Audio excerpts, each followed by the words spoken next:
to stop what you're doing and listen.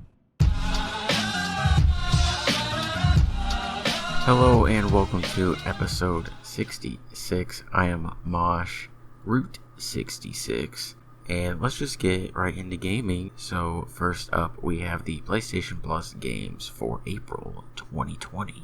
The first game, Uncharted 4, A Thief's End. That is right, Uncharted 4. And a few months ago, the Nathan Drake collection was also free with PlayStation Plus, which was the first 3 games. Now the 4th game is free. You could add all the Uncharted games for free. Except for Lost Legacy and Golden Abyss, but Golden Abyss was a PS Vita game. But the 4 mainline Uncharted games you could have had for free if you had PlayStation Plus sometime in the last few months. Naughty Dog's critically acclaimed adventure epic arrives on PS Plus. Several years after his last adventure, retired fortune hunter Nathan Drake is forced back into the world of thieves. With the stakes much more personal, Drake embarks on a visually stunning, globe-trotting journey in a pursuit of a historical conspiracy behind a fabled pirate treasure. Nathan Drake's greatest adventure will require quick wits, fast fists, and inventive use of weaponry while testing his physical limits, his resolve, and ultimately what he's willing to sacrifice to save the ones he loves. The second game, Dirt Rally 2.0. Perfect precision driving and develop nerves of steel as you roar through a selection of iconic rally tracks from across the globe in search of championship glory. Dirt Rally 2.0 embodies the best venerated British development studio Codemasters has to offer: challenging courses, race-altering weather systems, in-depth car customizations, and much more. In all, this is a masterclass in off-road racing. Both titles will be available to download starting Tuesday, April 7th, until Monday, May 4th. May the 4th be with you. Whoa, Star Wars, dude. And keeping on with Naughty Dog, The Last of Us Part 2 has been delayed indefinitely. This is a post that they made. As you've likely just seen, the release of The Last of Us Part 2 has been delayed. We're sure this news is just as disappointing to you as it is to us. We wanted to reach out to all of you in our community to give you a little more information. The good news is we're nearly done with development of The Last of Us Part 2. We are in the midst of fixing our final bugs. However, even with us finishing the game, we were faced with the reality that due to logistics beyond our control, we couldn't launch The Last of Us Part 2 to our satisfaction. We want to make sure everyone gets to play The Last of Us Part 2 around the same time, ensuring that we're doing everything possible to preserve the best experience for everyone. This meant delaying the game until such a time where we can solve these logistic issues. We were bummed about this decision, but ultimately understood it's what's best and fair to all of our players. We're hoping that this won't be a long delay, and we'll update you as soon as we have new information to share. We wish you all, your families, and your friends the best of health. Thank you for being amazing fans and your continued support. Stay safe. So it was pretty much delayed because of the coronavirus, and distribution, manufacturing, all that kind of stuff has put it on hold, and people are pretty mad about this. It started a war between physical and digital. People are just saying, why don't you release it digitally and then down the road release a physical version? Well, there's a problem with that. Not everyone wants digital versions, and not everyone can just have digital versions. Not everyone has decent internet. Some people live in rural areas and they barely have any internet. They probably just have to use their phone the whole time. So if they were to download a game like this, it would take forever, and they don't want to do that. And then you have people like me that prefer physical versions who are not going to buy a digital version of a game. And then we're sitting here waiting while everyone gets to play it digitally. You know, spoilers are going to be flying everywhere.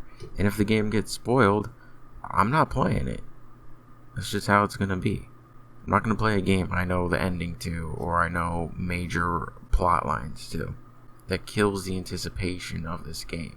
So to release it digitally for now and then wait for a physical version would be stupid. And there's a lot more that goes into it than that. They can't just like flip a switch and say, hey, it's available digitally. There's a lot more that has to go on behind the scenes for that to happen. And they also want to have big early sales. If you divide it in half and half the people are digital and you get all that money and all those sales, and then you have the other people just sitting there waiting, like, it doesn't look good. Or you could just release it at the same time for everyone, and then you get all the sales at the same time. And it's like, wow, this game sold this many copies in its first week. And I like how the physical copy people are holding the digital copy people back. It's pretty good. I'm gonna live in an all-digital world. Yeah, no, you're not. And then some of the replies are just dumb. Like, someone's, it was never supposed to be a PS4 game, and it was supposed to be a PS5 and PC game. You made this for PC. Actually, I just found it right here. Just cancel it now, and announce your true plan. That y'all lied to us of it being a PS4 title. It's been made up as a PS5 and PC title. You just used the big name of The Last of Us to get more PS4s sold. False advertisement and false promises. Logistically, sure. Logistics equal we would make less money. Duh. You know how much money goes into making a huge game like this? Yeah, they're gonna kinda wanna make it back. People are gonna lose interest in this game. Really? You really think people are gonna lose interest in this game? It's probably the most anticipated game besides Cyberpunk out there right now. Because Final Fantasy comes out this week, so put that to the side. Last of Us Part 2 and Cyberpunk 2077 are the two most anticipated games. No one's going to lose interest because of this. You know how people do lose interest in it, though? You release it digitally only for now. Spoilers start flooding the internet, ruining it for other people, and then they lose interest in the game, and then they don't buy the game, and then yeah, you are losing out on money, which would be a pretty bad idea. See how that works? You get it? PlayStation then sent out a tweet that says Sony Interactive Entertainment has made the difficult decision to delay the launch of The Last of Us Part 2 and Marvel's Iron Man VR until further notice. Logistically, the global crisis is preventing us from providing the launch experience our players deserve. Currently, there are no other delays to report, but we will keep you updated. After all that, someone tweeted at Jason Schreier, who's like the Kotaku guy, insider that has a bunch of info and is like right most of the time. They said, are there any other companies that you're expecting imminent delays from? And his response, all of them. I don't know if I believe him on that, but we'll see. PlayStation fans can be really weird. I still don't understand the PC problem. PlayStation games going to PC, like, it just, who cares? You can already play PlayStation games on PC. You've been able to do it for a while. It's called PlayStation Now. Imagine your life revolving around a box and you get super upset and mad that the games that your box plays will be available on another box. Oh, my box. My precious box. My games on my box. Only I can play the games on my box. No one else can play my box games because they're mine.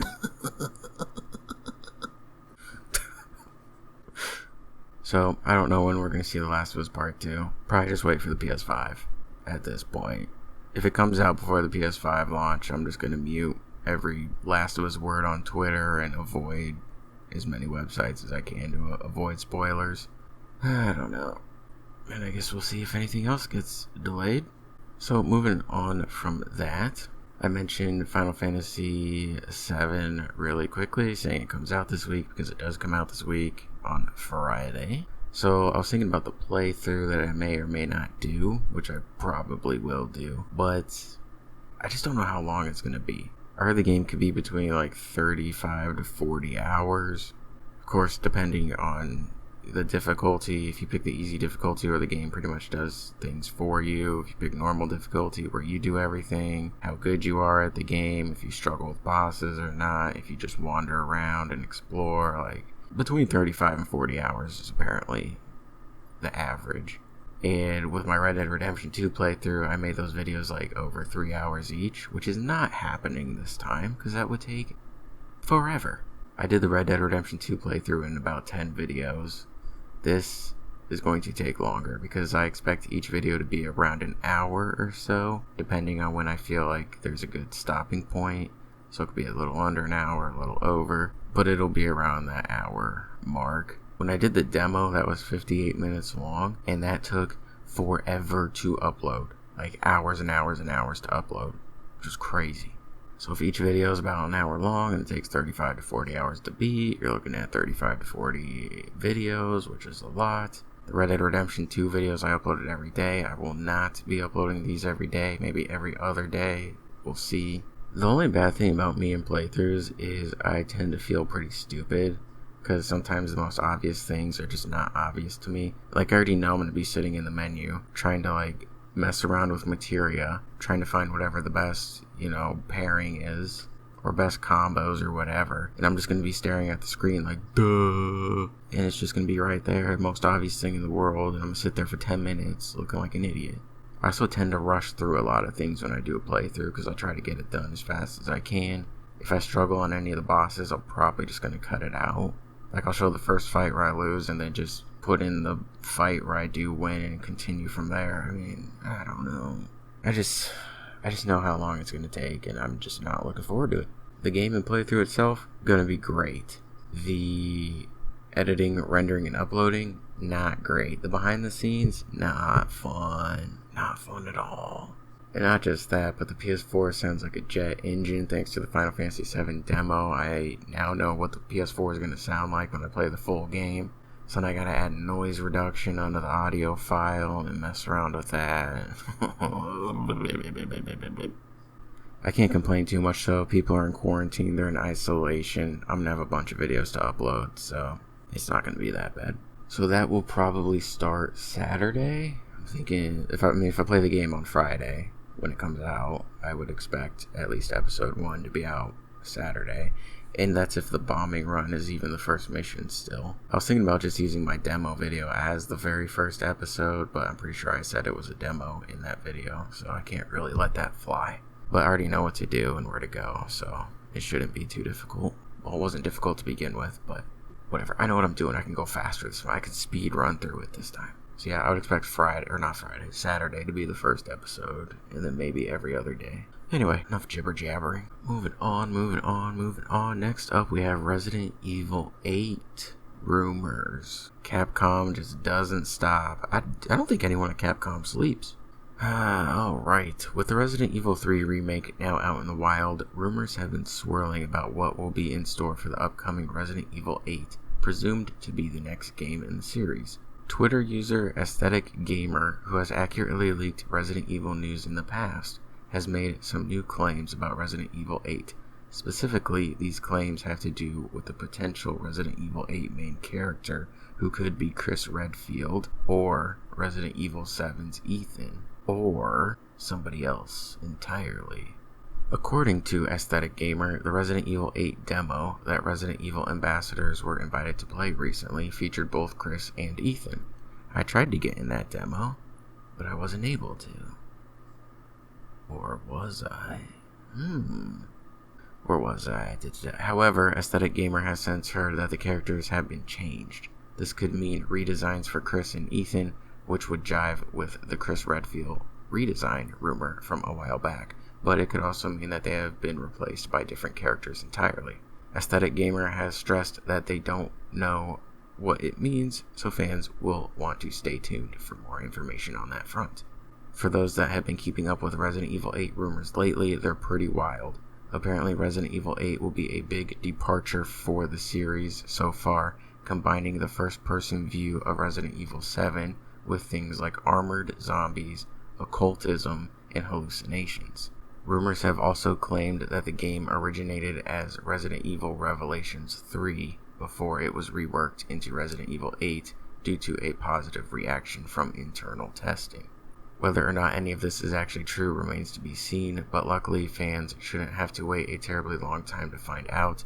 Resident Evil 8 is expected to come out in 2021, with the game originally planned for an E3 2020 reveal. If that's true, it's possible that Resident Evil 8 will be announced at some point in June, though it's also possible that the game will instead be announced at a different point in the year instead. Obviously because E3 was cancelled. Okay, jumping in here for a late edition, continuing with Resident Evil, our very own Booty God wrote up a review for Resident Evil 3 Remake, and I am going to read it. He says, "Hey all you cool cats and kittens." I didn't say that, I just couldn't resist. "If you're expecting a one-to-one game, this may not be for you. With that being said, Resident Evil 3 takes place at the near start of the Raccoon City outbreak and also during Resident Evil 2 without direct overlapping. The game follows Special Tactics and Rescue Services, STARS, Jill Valentine and Umbrella Biohazard Countermeasure Service, UBCS, Heavy Weapons Specialist, Carlos Oliveira. Without diving into spoiler-ridden territory, I'll list my personal pros and cons that some may or may not agree with. I'll start with the cons first. The length. The game is easy to pick up and put down, but if you tend to get sucked into games, then you might burn through it. Nemesis encounters. Nemesis is still the superior tyrant model, however, unlike Mr. X, his encounters are much more scripted and not a random spur of the moment, which makes it slightly more difficult to collect all his weapon drops, like in the original. I'll roll a few into one, being the dodge mechanic, being bitten, and multiplayer. The dodge mechanic is just a tad bit janky, but quite helpful, and it makes you feel like you're a god if you hit them multiple times. But sometimes, even when your timing is right, a zombie might decide, no, not this time, and still grab onto you. In Resident Evil 2, if you were bitten, you were given the option to use grenades or a knife to save yourself from taking a hit. That option doesn't seem to be present here.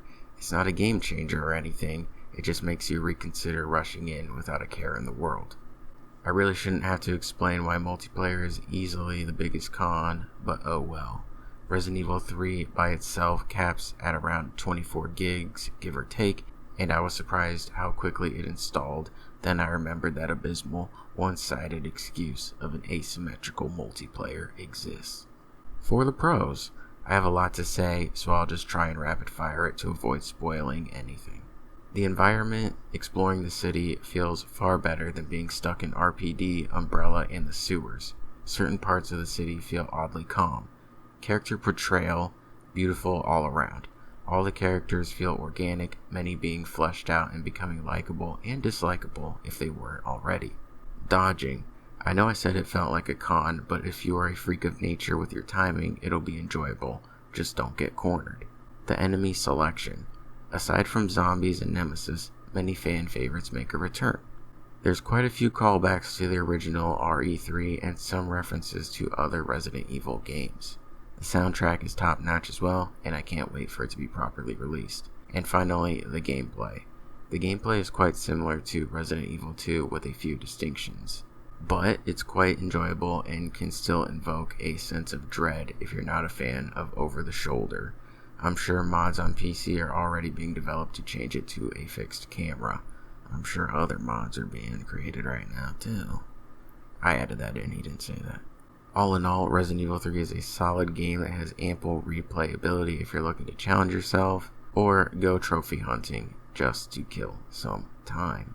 I rate it a 9 out of 10. Some may disagree, and others may not. 9 out of 10, pretty good score there from the Booty God. Thank you for the review. And lastly, for gaming this week, we have Saints Row the 3rd Remastered. It's been almost 7 years since the last true entry in the bombastic Saints Row series, and a new one probably won't be coming anytime soon. Publisher THQ mentioned that a new game was in development as of last year, but has yet to reveal more details. However, fans won't have to wait long for a holdover. A remaster of Saints Row the 3rd is coming next month. The game will hit PS4, Xbox One, and PC on May 22nd, and will feature a variety of visual improvements according to PC Gamer. Volition, the game's developer, has added HDR and physically based rendering to the remaster, which creates more realistic lighting effects. The company also remodeled many of the game's assets at a higher polygon count, meaning in-game objects will be more detailed. All of the original game's DLC will be included in the remaster, so the title comes with plenty of gameplay. According to PC Gamer, the developers chose to apply a fresh coat of paint to the third game in the series rather than the first two due to technical reasons. The more recent code is likely easier to work with and update. Certainly not a bad choice though, as Saints Row the 3rd is a fan favorite. Hopefully this will tide gamers over until THQ reveals more about the next game in the series. So yeah, if you want to go back to Saints Row the Third next month, you can do so. And I saw someone complaining about this, saying, well, why are you spending time working on this instead of the new game? This remaster hasn't taken anything away from the new game, as it's two different companies working on them. One company worked on the remaster, another's working on the new game. Two completely separate things. So the new game is still in the works, and you'll hear about it soon. Okay, moving on to music. So a little birdie told me, a little source, according to my sources, per sources. I'm gonna be like one of those guys on ESPN, just say according to my sources. The new Currents album will be released on June 5th. It will be called The Way It Ends, and a new song will drop on April 17th. So that is pretty coolio if it is true, which I'm pretty sure it is. Once Sharptone Records said that the album was coming out in summer, I was hoping it would be early summer so we'd get it sooner, and sure enough, it will be early summer. Actually, June 5th isn't even summer, that's still considered spring.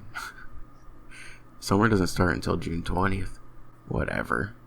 It's coming sooner than later, that's all I care about. Obviously, looking forward to it very much. The first two songs they've released from it have been phenomenal, especially Second Skin. But the Currents aren't the only one dropping an album on June 5th. Make Them Suffer will also be dropping their album on June 5th. Holy moly, what a day that's going to be. You have American metalcore versus Australian metalcore, and they don't need to fight each other. They can live peacefully along with each other, and they will. But for one day we can act like they're battling. August Burns Red released their new album the other day called Guardians. I listened to it. My problem with August Burns Red is a lot of their songs just kind of sound the same to me. Like when I was listening to the album, I didn't even realize I was on song 2. I thought I was still on song 1. So right out the gate, I was already like, everything was just sounded the same. There's a couple songs on it that are good, but I don't know. It's hard for me to get in that band. I know they're widely respected, but I don't think they're for me. Other than a few songs. I like a few songs from them, especially from their previous album, Phantom Anthem, or whatever it was called. And then lastly, we have Fit For An Autopsy, who released a brand new song called Fear Tomorrow, which is probably about current times and this virus going around. I don't think this song is a part of anything. It's not a part of an album because they just released an album last year. But I don't think it's part of an EP either. I think it's just like a one-off single. But it's pretty good. I actually really like it. Maybe it was a bonus track on the last album and they cut it and they reworked it. I don't know. Whatever. It's good. That's all that matters. So yeah, that's pretty much it. Put a link to that in the description as well. Not much going on music related because, like I said last week, there was not going to be anything going on music related this week unless someone surprised me. Which the Currents announcement, well, it's not an announcement because it hasn't been officially made yet, but sources, according to my sources, the Currents info and then Fit For An Autopsy just dropping a song because why not? I guess I should expect more new music this year than I was originally expecting because every band is home right now and they're all pretty much writing and recording stuff just because they're bored. So who knows what we're going to get this year. Moving on to the weekly pick of the week. I got another documentary. You know I like documentaries. It's the band The Devil Wears Prada. It's basically just them creating their album. Not their most recent album that came out last year. The one prior to that, which was 2016 maybe? Transit Blues album. I don't know, they just uploaded this to YouTube. I don't know if it was on YouTube and then they took it down for some reason and they just re-uploaded it, or if it was never on YouTube and they just uploaded it. No idea what the reasoning is for this, but I watched it because I get sucked into these things. It's about an hour long. Didn't even feel like an hour. Felt like a half an hour at max. It just flew by. It was pretty good. It went through like each member and their process of recording and like how important they are to the band, and then just, you know, them goofing off, drinking, bowling, skateboarding, BMX, all that stuff. And not only do I like these things because you get to see how an album is made, but also you just get to see what the guys are really like as humans. and they seem like pretty solid dudes. So, highly recommend it. It's called No Sun, No Moon. I'll put a link in the description. Okie dokie, time to finish this up with the weird story of the week. A Washington state man who led police on a high-speed chase on Sunday may have not actually been driving. Officers said they found the suspect's pit bull behind the wheel after his 1996 Buick crashed. The unidentified 51-year-old male suspect from Lakewood, Washington, is now facing several charges including DUI, reckless driving, hit and run, and felony eluding. The man allegedly struck two vehicles before he fled on Interstate 5. One trooper reported seeing the pit bull in the driver's seat with the owner handling the steering wheel from the passenger seat. The car reportedly hit speeds of 109 miles per hour during the chase and at one point drove on a popular trail for pedestrians and cyclists. It was fortunately empty. State troopers eventually ended their pursuit by throwing down spike strips, but then came the shocker. Washington State Patrol Officer Heather Axtman said the driver told police that he was trying to teach his dog how to drive. Axtman added, "I wish I could make this up. I've been a trooper for almost 12 years, and wow, I've never heard this excuse. I've been in a lot of high-speed chases. I've stopped a lot of cars, and never have I gotten an excuse that they were trying to teach their dog how to drive." The officer said the pit bull, who she described as a very sweet girl, was taken to a local animal shelter. Her owner was later released on a $8,500 bond. That is going to be it for me this week. Thank you for listening. Links in the description to Spotify, Apple, Stitcher, TuneIn if you want to listen to this on those platforms. Twitter, Twitch, and Discord links, as well as the music that I mentioned and the weekly pick and all that good stuff. So with that said, I will talk to you guys next week. Stay safe. And until then, later.